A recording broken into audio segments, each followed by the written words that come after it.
Time to get a look at what's trending in the feed.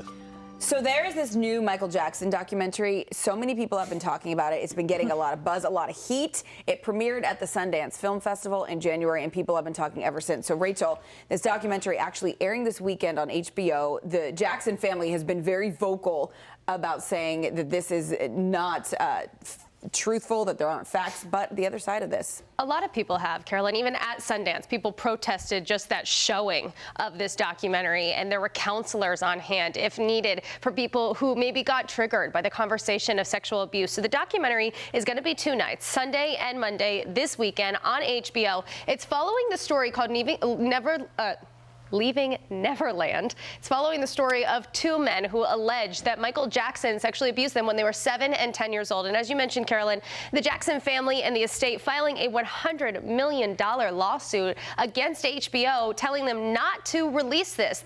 You can see in part of their statement here that they released, "We are proud of what Michael Jackson stands for. We are furious that the media chose to believe the word of 2 admitted liars over the word of hundreds of families and friends around the world." So that's something that has a lot of people talking. So much so that the director of this documentary will be on the Today Show today. And then on Monday night, after the second part airs, Oprah is actually going to sit down with the 2 accusers and do an interview with them, which I think a lot of people are looking forward to as well after they watch this documentary, and then seeing them kind of in a more candid way, not so produced. But hey, I haven't seen it yet. Most people haven't, obviously, because it only aired at Sundance. People who did see it at Sundance are very adamant that people need to stand by these accusers. Yeah, I just read the New York Times critique of it, and it was pretty damning what they have to say. Nobody wants to believe it. Everybody loved Michael Jackson. No one wants to believe anyone could do this to a child. No one wants to believe that, I think period. that's so too. And I think, you know, that's side of who it is. And, you know, we saw with R. Kelly when radio stations started pulling his music. Now a lot of people saying the same question, are we going to stop playing Michael Jackson music?